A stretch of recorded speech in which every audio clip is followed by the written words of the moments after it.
ಇದ್ದಾರೆ. ಬರೀ ವಿಡಿಯೋದಲ್ಲಿ ರೌಡಿಸಮ್ ದರ್ಪ ಅಲ್ಲ, ಸುಳ್ಳುಗಾರ ಅನ್ನೋದು ಕೂಡ ಇವತ್ತು ಸಂಗಮೇಶ್ ಅದನ್ನು ಪ್ರೂವ್ ಮಾಡಿದ್ದಾರೆ. ಯಾಕೆಂದರೆ ನನ್ನ ಮಗನ ವಾಯ್ಸೇ ಇಲ್ಲ ಅಂದ್ಬಿಟ್ಟಿದ್ದಾರೆ. ಇಷ್ಟು ಸುಳ್ಳು ಹೇಳಿದ್ರೆ ದೇವ್ರ ಮೆಚ್ಚಲ್ಲ. ಯಾಕೆಂತಂದರೆ ಒಬ್ಬ ಸರ್ಕಾರಿ ಮಹಿಳಾ ಅಧಿಕಾರಿ ಅವ್ರ ಬಗ್ಗೆ ಬಳಸಿರೋಂಥ ಪದಗಳು, ಆ ಅಶ್ಲೀಲ ಪದಗಳನ್ನು ನಾನು ಹೇಳೋಕ್ಕೆ ಇಷ್ಟಪಡಲ್ಲ. ಬರೀ ವಿಡಿಯೋದಲ್ಲಿ ರೌಡಿಸಮ್ ದರ್ಪ ಅಲ್ಲ, ಸುಳ್ಳುಗಾರ ಅನ್ನೋದು ಕೂಡ ಇವತ್ತು ಸಂಗಮೇಶ್ ಅದನ್ನು ಪ್ರೂವ್ ಮಾಡಿದ್ದಾರೆ. ಯಾಕೆಂದರೆ ನನ್ನ ಮಗನ ವಾಯ್ಸೇ ಇಲ್ಲ ಅಂದ್ಬಿಟ್ಟಿದ್ದಾರೆ. ಇಷ್ಟು ಸುಳ್ಳು ಹೇಳಿದ್ರೆ ದೇವ್ರ ಮೆಚ್ಚಲ್ಲ. ಯಾಕೆಂತಂದರೆ ಒಬ್ಬ ಸರ್ಕಾರಿ ಮಹಿಳಾ ಅಧಿಕಾರಿ ಅವ್ರ ಬಗ್ಗೆ ಬಳಸಿರೋಂಥ ಪದಗಳು, ಒಬ್ಬ ಮಹಿಳಾ ಅಧಿಕಾರಿ ಅವರು ಪ್ರಾಮಾಣಿಕವಾಗಿ ಕೆಲಸವನ್ನು ಮಾಡಲಿಕ್ಕೆ ಬಿಡದೇ ಇರೋಂಥ ರೀತಿಯೊಳಗಡೆ ಒಬ್ಬ ಶಾಸಕರ ಮಗ ನಡ್ಕೊಳ್ತಾನೆ ಅಂತ ಹೇಳಿದರೆ, ಯಥಾ ರಾಜ ತಥಾ ಪ್ರಜಾ, ಮೇಲ್ಗಡೆನೂ ಅದೇ ನಡೀತಾ ಇರೋವಂಥದ್ದು. ಮಾಡಬಾರ್ದನ್ನು ಯಾರು ಮಾಡ್ತಾ ಇರ್ತಾರೆ ಅವರ ಕೇಸ್ಗಳನ್ನೆಲ್ಲ ವಾಪಸ್ ತೊಗೊಂಡಿರೋಂಥ ಪರಿಣಾಮ ಈ ಥರ ಸಂಗತಿಗಳು ಜಾಸ್ತಿ ಆಗ್ತಿರೋವಂಥದ್ದು.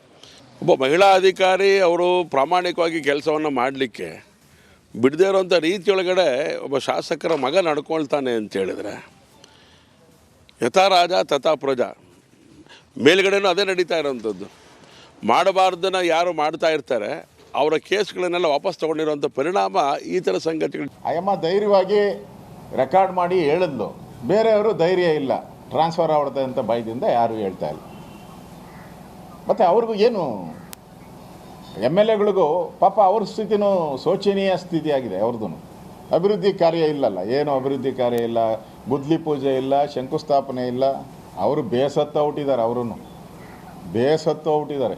ಅಯ್ಯಮ್ಮ ಧೈರ್ಯವಾಗಿ ರೆಕಾರ್ಡ್ ಮಾಡಿ ಹೇಳಿದ್ಲು, ಬೇರೆಯವರು ಧೈರ್ಯ ಇಲ್ಲ, ಟ್ರಾನ್ಸ್ಫರ್ ಆಗ್ಬಿಡುತ್ತೆ ಅಂತ ಭಯದಿಂದ ಯಾರು ಹೇಳ್ತಾ ಇಲ್ಲ. ಮತ್ತು ಅವ್ರಿಗೂ ಏನು ಎಮ್ ಎಲ್ ಎಗಳಿಗೂ ಪಾಪ ಅವ್ರ ಸ್ಥಿತಿನೂ ಶೋಚನೀಯ ಸ್ಥಿತಿಯಾಗಿದೆ. ಅವ್ರದ್ದು ಅಭಿವೃದ್ಧಿ ಕಾರ್ಯ ಇಲ್ಲಲ್ಲ, ಏನು ಅಭಿವೃದ್ಧಿ ಕಾರ್ಯ ಇಲ್ಲ, ಗುದ್ಲಿ ಪೂಜೆ ಇಲ್ಲ, ಶಂಕುಸ್ಥಾಪನೆ ಇಲ್ಲ. ಅವರು ಬೇಸತ್ತು ಹುಟ್ಟಿದ್ದಾರೆ, ಅವರೂ ಬೇಸತ್ತು ಹುಟ್ಟಿದ್ದಾರೆ. ಅಯ್ಯಮ್ಮ ಸಹಜವಾಗಿ ಕೆಲಸ ಮಾಡೋ ವಾತಾವರಣ ಇಲ್ಲ. ಮಾಫಿಯಾ ಪ್ರಚೋದನೆಗೆ ಬಗ್ಗಬೇಕಾಗತ್ತೆ, ಅವ್ರ ಪ್ರಭಾವಕ್ಕೆ ಮಣಿಬೇಕಾಗತ್ತೆ. ಮಣಿದೇ ಇದ್ದರೆ ಅವರು ಭಾಳ ಕಾಲ ಆ ಜಾಗದಲ್ಲಿ ಇರೋಕ್ಕಾಗಲ್ಲ. ನಿನ್ನೆ ಭದ್ರಾವತಿಯ ಶಾಸಕರ ಮಗ ಮಾಡಿರೋದು ಕೂಡ ತನ್ನ ತಂದೆ ಶಾಸಕರು ಅನ್ನುವಂಥ ಪ್ರಭಾವ ವಲಯವನ್ನು ದುರುಪಯೋಗ ಪಡಿಸ್ಕೊಂಡ್ರ ಕೆಲಸ. ಮತ್ತು ಅವರ ಮಾತಿನ ಬಳಸಿದ ಭಾಷೆ ಇದೆಯಲ್ಲ, ತಪ್ಪು ಯಾರು ಮಾಡಿದ್ರು ತಪ್ಪೇ, ತಪ್ಪು ಮಾಡಿದ್ರು. ಈ ರೀತಿಯ ಘಟನೆ ನಡೆದಿರೋದು, ಇಷ್ಟೆಲ್ಲ ಬೆಳವಣಿಗೆ ಆಗಿದೆ, ಖಂಡನೆ ವ್ಯಕ್ತವಾಗ್ತಾ ಇದೆ. ನಾವು ಹಲವು ಪ್ರಶ್ನೆಗಳನ್ನು, ರಿಪಬ್ಲಿಕ್ ಕನ್ನಡ ಹಲವು ಪ್ರಶ್ನೆಗಳನ್ನು ಮಾಡ್ತಾ ಇದೆ. ಸಂಗಮೇಶ್ ಪುತ್ರ ಬಸವೇಶ್ ಬಂಧನಕ್ಕೆ ಇಷ್ಟೊಂದು ವಿಳಂಬ ಯಾಕೆ ಮಾಡ್ತಾ ಇದ್ದೀರಿ? ವಿಡಿಯೋದಲ್ಲಿ ಆತ ಬೈದಿರೋದು ಜಗಜ್ಜಾಹೀರಾಗಿದೆ, ಸ್ವತಃ ಅವರ ತಂದೆ ಒಪ್ಕೊಂಡಿರೋದು, ಇನ್ನೂ ಏನು ಸಾಕ್ಷಿ ಬೇಕು ನಿಮಗೆ? ಯಾಕೆ ಈ ರೀತಿಯ ವಿಳಂಬ? ಸರ್ಕಾರಿ ಅಧಿಕಾರಿಗೆ ಬೆದರಿಕೆ ಹಾಕಿದ್ದು ನಿಜ ಅಲ್ವಾ? ಹಾಗಿದ್ದರೆ ಇವರಿಗೆ ಬೆದರಿಕೆ ಹಾಕೋದಕ್ಕೆ ನಿಮಗೆ ಅಧಿಕಾರ ಕೊಟ್ಟವ್ರು ಯಾರು? ಮಹಿಳಾ ಅಧಿಕಾರಿಗೆ ಧಮಕಿ ಹಾಕಿರೋದು ತಪ್ಪಲ್ವಾ? ಅವರು ಕೆಲಸ ಮಾಡಿಲ್ಲ ಅಂತಂದ್ರೆ ಒಂದು ನೀತಿ ನಿಯಮ ರೀತಿ ರಿವಾಜಲ್ಲಿ ನೀವು ಅವರಿಗೆ ಎಚ್ಚರಿಸುವಂಥ ಕೆಲಸವನ್ನು ಮಾಡಬೇಕಾಗಿತ್ತು. ಆದರೆ ಎಮ್ ಎಲ್ ಎ ಮಗ ಅಂದ ಮಾತ್ರಕ್ಕೆ ನೀವು ಏನು ಮಾಡಿದ್ರು ನಡೆಯುತ್ತಾ? ಮಹಿಳಾ ಅಧಿಕಾರಿಗೆ ಧಮಕಿ ಹಾಕೋದಕ್ಕೆ ನಿಮಗೆ ಯಾರು ಅಧಿಕಾರ ಕೊಟ್ಟವರು? ಸರ್ಕಾರಿ ಅಧಿಕಾರಿಗೆ ಬೆದರಿಕೆ ಹಾಕಿದ್ರು ಕೂಡ ಇನ್ನೂ ಕ್ರಮ ತಗೊಂಡಿಲ್ಲ. ಯಾಕೆ? ಬಸವೇಶ್ ಧಮಕಿ ಹಾಕಿರೋದನ್ನ ಅವರ ತಂದೆ ಶಾಸಕ ಸಂಗಮೇಶ್ ಒಪ್ಕೊಂಡಿದ್ದಾರೆ. ಹೌದು, ನನ್ನ ಮಗ ಬೈದಿದ್ದಾನೆ ಅಂತ. ಹಾಗಿದ್ರೆ ಯಾಕೆ ತಂದೆನೇ ಮುಂದೆ ನಿಲ್ಲಿಸು ಮಗನ ಅರೆಸ್ಟ್ ಮಾಡಿಸಬಾರ್ದು? ಬಸವೇಶ್ ಬಂಧನಕ್ಕೆ ಪೊಲೀಸರು ಯಾಕೆ ವಿಳಂಬ ಮಾಡ್ತಾ ಇದ್ದಾರೆ? ಮತ್ತೆ ಇನ್ಯಾರ ಸಾಕ್ಷಿಗಾಗಿ ಪೊಲೀಸ್ ಇಲಾಖೆ ಕಾಯುತ್ತಿದೆ?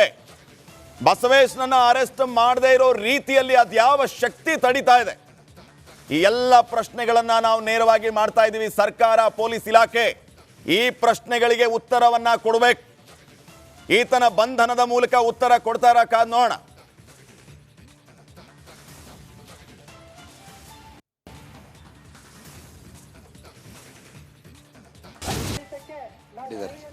ಬರೀ ವಿಡಿಯೋದಲ್ಲಿ ರೌಡಿಸಮ್ ದರ್ಪ ಅಲ್ಲ, ಸುಳ್ಳುಗಾರ ಅನ್ನೋದು ಕೂಡ ಇವತ್ತು ಸಂಗಮೇಶ್ ಅದನ್ನು ಪ್ರೂವ್ ಮಾಡಿದ್ದಾರೆ.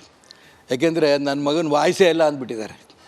ಇಷ್ಟು ಸುಳ್ಳು ಹೇಳಿದ್ರೆ ದೇವ್ರ ಮೆಚ್ಚಲ್ಲ. ಯಾಕೆಂತಂದರೆ ಒಬ್ಬ ಸರ್ಕಾರಿ ಮಹಿಳಾ ಅಧಿಕಾರಿ ಅವ್ರ ಬಗ್ಗೆ ಬಳಸಿರೋಂಥ ಪದಗಳು, ಆ ಅಶ್ಲೀಲ ಪದಗಳನ್ನು ನಾನು ಹೇಳೋಕ್ಕೆ ಇಷ್ಟಪಡಲ್ಲ. ಬರೀ ವಿಡಿಯೋದಲ್ಲಿ ರೌಡಿಸಮ್ ದರ್ಪ ಅಲ್ಲ, ಸುಳ್ಳುಗಾರ ಅನ್ನೋದು ಕೂಡ ಇವತ್ತು ಸಂಗಮೇಶ್ ಅದನ್ನು ಪ್ರೂವ್ ಮಾಡಿದ್ದಾರೆ. ಯಾಕೆಂದರೆ ನನ್ನ ಮಗನ ವಾಯ್ಸೇ ಇಲ್ಲ ಅಂದ್ಬಿಟ್ಟಿದ್ದಾರೆ. ಇಷ್ಟು ಸುಳ್ಳು ಹೇಳಿದ್ರೆ ದೇವ್ರ ಮೆಚ್ಚಲ್ಲ. ಯಾಕೆಂತಂದರೆ ಒಬ್ಬ ಸರ್ಕಾರಿ ಮಹಿಳಾ ಅಧಿಕಾರಿ ಅವ್ರ ಬಗ್ಗೆ ಬಳಸಿರೋಂಥ ಪದಗಳು. ಒಬ್ಬ ಮಹಿಳಾ ಅಧಿಕಾರಿ ಅವರು ಪ್ರಾಮಾಣಿಕವಾಗಿ ಕೆಲಸವನ್ನು ಮಾಡಲಿಕ್ಕೆ ಬಿಡದೇ ಇರೋಂಥ ರೀತಿಯೊಳಗಡೆ ಒಬ್ಬ ಶಾಸಕರ ಮಗ ನಡ್ಕೊಳ್ತಾನೆ ಅಂತ ಹೇಳಿದ್ರೆ ಯಥಾ ರಾಜ ತಥಾ ಪ್ರಜಾ, ಮೇಲ್ಗಡೆನೂ ಅದೇ ನಡೀತಾ ಇರೋವಂಥದ್ದು. ಮಾಡಬಾರ್ದನ್ನ ಯಾರು ಮಾಡ್ತಾ ಇರ್ತಾರೆ ಅವರ ಕೇಸ್ಗಳನ್ನೆಲ್ಲ ವಾಪಸ್ ತೊಗೊಂಡಿರೋಂಥ ಪರಿಣಾಮ ಈ ಥರ ಸಂಗತಿಗಳು ಜಾಸ್ತಿ ಆಗ್ತಿರೋವಂಥದ್ದು. ಒಬ್ಬ ಮಹಿಳಾ ಅಧಿಕಾರಿ ಅವರು ಪ್ರಾಮಾಣಿಕವಾಗಿ ಕೆಲಸವನ್ನು ಮಾಡಲಿಕ್ಕೆ ಬಿಡದೇ ಇರೋಂಥ ರೀತಿಯೊಳಗಡೆ ಒಬ್ಬ ಶಾಸಕರ ಮಗ ನಡ್ಕೊಳ್ತಾನೆ ಅಂತ ಹೇಳಿದ್ರೆ ಯಥಾ ರಾಜ ತಥಾ ಪ್ರಜಾ, ಮೇಲ್ಗಡೆನೂ ಅದೇ ನಡೀತಾ ಇರೋವಂಥದ್ದು. ಮಾಡಬಾರ್ದನ್ನ ಯಾರು ಮಾಡ್ತಾ ಇರ್ತಾರೆ ಅವರ ಕೇಸ್ಗಳನ್ನೆಲ್ಲ ವಾಪಸ್ ತೊಗೊಂಡಿರೋಂಥ ಪರಿಣಾಮ ಈ ಥರ ಸಂಗತಿಗಳು. ಅಯ್ಯಮ್ಮ ಧೈರ್ಯವಾಗಿ ರೆಕಾರ್ಡ್ ಮಾಡಿ ಹೇಳಿದ್ಲು, ಬೇರೆಯವರು ಧೈರ್ಯ ಇಲ್ಲ, ಟ್ರಾನ್ಸ್ಫರ್ ಆಗ್ಬಿಡುತ್ತೆ ಅಂತ ಭಯದಿಂದ ಯಾರು ಹೇಳ್ತಾ ಇಲ್ಲ. ಮತ್ತು ಅವ್ರಿಗೂ ಏನು ಎಮ್ ಎಲ್ ಎಗಳಿಗೂ ಪಾಪ ಅವ್ರ ಸ್ಥಿತಿನೂ ಶೋಚನೀಯ ಸ್ಥಿತಿ ಆಗಿದೆ. ಅವ್ರದ್ದು ಅಭಿವೃದ್ಧಿ ಕಾರ್ಯ ಇಲ್ಲಲ್ಲ, ಏನು ಅಭಿವೃದ್ಧಿ ಕಾರ್ಯ ಇಲ್ಲ, ಗುದ್ಲಿ ಪೂಜೆ ಇಲ್ಲ, ಶಂಕುಸ್ಥಾಪನೆ ಇಲ್ಲ. ಅವರು ಬೇಸತ್ತು ಹುಟ್ಟಿದ್ದಾರೆ, ಅವರೂ ಬೇಸತ್ತು ಹುಟ್ಟಿದ್ದಾರೆ. ಅಯ್ಯಮ್ಮ ಧೈರ್ಯವಾಗಿ ರೆಕಾರ್ಡ್ ಮಾಡಿ ಹೇಳಿದ್ಲು, ಬೇರೆಯವರು ಧೈರ್ಯ ಇಲ್ಲ, ಟ್ರಾನ್ಸ್ಫರ್ ಆಗ್ಬಿಡುತ್ತೆ ಅಂತ ಭಯದಿಂದ ಯಾರು ಹೇಳ್ತಾ ಇಲ್ಲ. ಮತ್ತು ಅವ್ರಿಗೂ ಏನು ಎಮ್ ಎಲ್ ಎಗಳಿಗೂ ಪಾಪ ಅವ್ರ ಸ್ಥಿತಿನೂ ಶೋಚನೀಯ ಸ್ಥಿತಿ ಆಗಿದೆ. ಅವ್ರದ್ದು ಅಭಿವೃದ್ಧಿ ಕಾರ್ಯ ಇಲ್ಲಲ್ಲ, ಏನು ಅಭಿವೃದ್ಧಿ ಕಾರ್ಯ ಇಲ್ಲ, ಗುದ್ಲಿ ಪೂಜೆ ಇಲ್ಲ, ಶಂಕುಸ್ಥಾಪನೆ ಇಲ್ಲ. ಅವರು ಬೇಸತ್ತು ಹುಟ್ಟಿದ್ದಾರೆ, ಅವರೂ ಬೇಸತ್ತು ಹುಟ್ಟಿದ್ದಾರೆ. ಅಯ್ಯಮ್ಮ ಸಹಜವಾಗಿ ಕೆಲಸ ಮಾಡೋ ವಾತಾವರಣ ಇಲ್ಲ. ಮಾಫಿಯಾ ಪ್ರಚೋದನೆಗೆ ಬಗ್ಬೇಕಾಗತ್ತೆ, ಅವ್ರ ಪ್ರಭಾವಕ್ಕೆ ಮಣಿಬೇಕಾಗತ್ತೆ. ಮಣಿದೇ ಇದ್ದರೆ ಅವರು ಭಾಳ ಕಾಲ ಆ ಜಾಗದಲ್ಲಿ ಇರೋಕ್ಕಾಗಲ್ಲ. ನಿನ್ನೆ ಭದ್ರಾವತಿಯ ಶಾಸಕರ ಮಗ ಮಾಡಿರೋದು ಕೂಡ ತನ್ನ ತಂದೆ ಶಾಸಕರು ಅನ್ನುವಂಥ ಪ್ರಭಾವ ವಲಯವನ್ನು ದುರುಪಯೋಗ ಪಡಿಸ್ಕೊಂಡ್ರ ಕೆಲಸ. ಮತ್ತು ಅವರ ಮಾತಿನ ಬಳಸಿದ ಭಾಷೆ ಇದೆಯಲ್ಲ, ತಪ್ಪು ಯಾರು ಮಾಡಿದ್ರು ತಪ್ಪೇ, ತಪ್ಪು ಮಾಡಿದ್ರು. ಈ ರೀತಿಯ ಘಟನೆ ನಡೆದಿರೋದು, ಇಷ್ಟೆಲ್ಲ ಬೆಳವಣಿಗೆ ಆಗಿದೆ, ಖಂಡನೆ ವ್ಯಕ್ತವಾಗ್ತಾ ಇದೆ. ನಾವು ಹಲವು ಪ್ರಶ್ನೆಗಳನ್ನು, ರಿಪಬ್ಲಿಕ್ ಕನ್ನಡ ಹಲವು ಪ್ರಶ್ನೆಗಳನ್ನು ಮಾಡ್ತಾ ಇದೆ. ಸಂಗಮೇಶ್ ಪುತ್ರ ಬಸವೇಶ್ ಬಂಧನಕ್ಕೆ ಇಷ್ಟೊಂದು ವಿಳಂಬ ಯಾಕೆ ಮಾಡ್ತಾ ಇದ್ದೀರಿ? ವಿಡಿಯೋದಲ್ಲಿ ಆತ ಬೈದಿರೋದು ಜಗಜ್ಜಾಹೀರಾಗಿದೆ, ಸ್ವತಃ ಅವರ ತಂದೆ ಒಪ್ಕೊಂಡಿರೋದು. ಇನ್ನೂ ಏನು ಸಾಕ್ಷಿ ಬೇಕು ನಿಮಗೆ? ಯಾಕೆ ಈ ರೀತಿಯ ವಿಳಂಬ? ಸರ್ಕಾರಿ ಅಧಿಕಾರಿಗೆ ಬೆದರಿಕೆ ಹಾಕಿದ್ದು ನಿಜ ಅಲ್ವಾ? ಹಾಗಿದ್ದರೆ ಇವರಿಗೆ ಬೆದರಿಕೆ ಹಾಕೋದಕ್ಕೆ ನಿಮಗೆ ಅಧಿಕಾರ ಕೊಟ್ಟವ್ರು ಯಾರು? ಮಹಿಳಾ ಅಧಿಕಾರಿಗೆ ಧಮಕಿ ಹಾಕಿರೋದು ತಪ್ಪಲ್ವಾ? ಅವರು ಕೆಲಸ ಮಾಡಿಲ್ಲ ಅಂತಂದ್ರೆ ಒಂದು ನೀತಿ ನಿಯಮ ರೀತಿ ರಿವಾಜಲ್ಲಿ ನೀವು ಅವರಿಗೆ ಎಚ್ಚರಿಸುವಂತ ಕೆಲಸವನ್ನ ಮಾಡಬೇಕಾಗಿತ್ತು. ಆದರೆ MLA ಮಗ ಅಂದ ಮಾತ್ರಕ್ಕೆ ನೀವು ಏನು ಮಾಡಿದ್ರು ನಡೆಯುತ್ತಾ? ಮಹಿಳಾ ಅಧಿಕಾರಿಗೆ ಧಮಕಿ ಹಾಕೋದಕ್ಕೆ ನಿಮಗೆ ಯಾರು ಅಧಿಕಾರ ಕೊಟ್ಟವರು? ಸರ್ಕಾರಿ ಅಧಿಕಾರಿಗೆ ಬೆದರಿಕೆ ಹಾಕಿದ್ರು ಕೂಡ ಇನ್ನೂ ಕ್ರಮ ತಗೊಂಡಿಲ್ಲ. ಯಾಕೆ? ಬಸವೇಶ್ ಧಮಕಿ ಹಾಕಿರೋದನ್ನ ಅವರ ತಂದೆ ಶಾಸಕ ಸಂಗಮೇಶ್ ಒಪ್ಕೊಂಡಿದ್ದಾರೆ. ಹೌದು, ನನ್ನ ಮಗ ಬೈದಿದ್ದಾನೆ ಅಂತ. ಹಾಗಿದ್ರೆ ಯಾಕೆ ತಂದೆನೇ ಮುಂದೆ ನಿಲ್ಲಿಸು ಮಗನ ಅರೆಸ್ಟ್ ಮಾಡಿಸಬಾರ್ದು? ಬಸವೇಶ್ ಬಂಧನಕ್ಕೆ ಪೊಲೀಸರು ಯಾಕೆ ವಿಳಂಬ ಮಾಡ್ತಾ ಇದ್ದಾರೆ? ಮತ್ತೆ ಇನ್ಯಾರ ಸಾಕ್ಷಿಗಾಗಿ ಪೊಲೀಸ್ ಇಲಾಖೆ ಕಾಯುತ್ತಿದೆ? ಬಸವೇಶ್ನನ್ನ ಅರೆಸ್ಟ್ ಮಾಡದೇ ಇರೋ ರೀತಿಯಲ್ಲಿ ಅದ್ಯಾವ ಶಕ್ತಿ ತಡೀತಾ ಇದೆ? ಈ ಎಲ್ಲ ಪ್ರಶ್ನೆಗಳನ್ನ ನಾವು ನೇರವಾಗಿ ಮಾಡ್ತಾ ಇದ್ದೀವಿ. ಸರ್ಕಾರ, ಪೊಲೀಸ್ ಇಲಾಖೆ ಈ ಪ್ರಶ್ನೆಗಳಿಗೆ ಉತ್ತರವನ್ನ ಕೊಡಬೇಕು. ಈತನ ಬಂಧನದ ಮೂಲಕ ಉತ್ತರ ಕೊಡ್ತಾರ ಕಾದ್ ನೋಡೋಣ.